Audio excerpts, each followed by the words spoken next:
An exclusive on your site investigation first uncovered patients' lives being placed at risk inside hospitals across the country. Tonight, a major Northeast Ohio hospital system is taking significant action. Chief Investigator Ron Regan joins us, and Ron, it is precisely what your investigation found is saving lives. Well, it is, and University Hospital's facility is the first in the entire state to adopt life-saving steps that our investigation found others continue to ignore.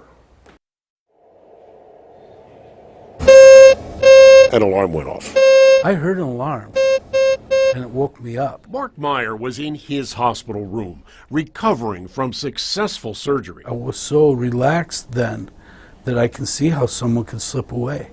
Because you had pain medication. Sure I did. Painkillers like opioids, among the most commonly used in hospitals across the country.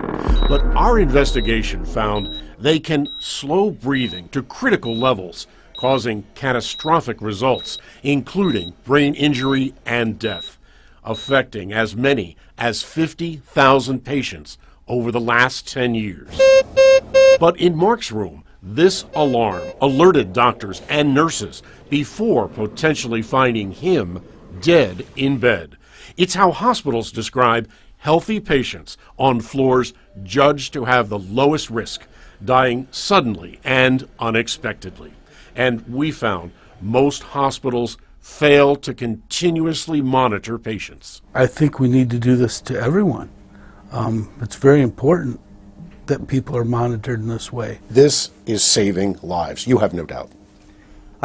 I absolutely believe that it is saving lives. Dr. Amitabh Goel is Chief Medical Officer at University Hospital's Geneva Medical Center.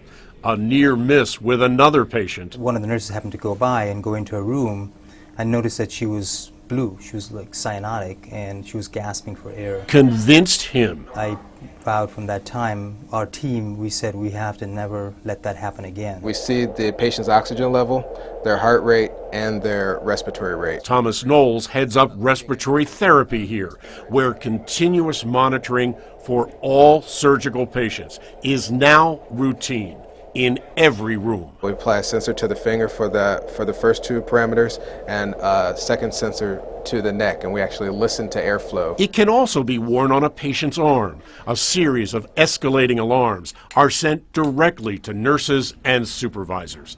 It's the same technology that led to significant cost savings, reported by researchers at Dartmouth Hitchcock Medical Center in New Hampshire. We solved a problem the industry thought was unsolvable. Joseph Kiani founded the company that developed it. They not only saved $1.5 million a year in just one ward, and they transferred it to multiple wards, which now they're talking about several $1 million a year.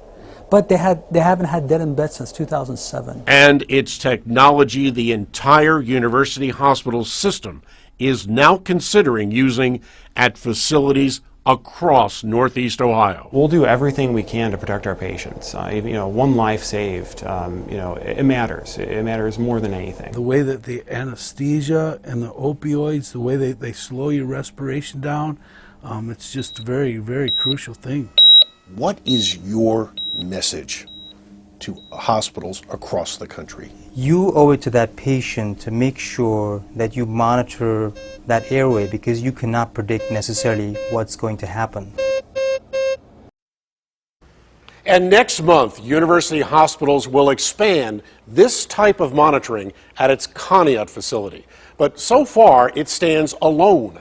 The remaining 148 hospitals across Ohio, including the Cleveland Clinic and Metro Health, use only selective, not universal monitoring.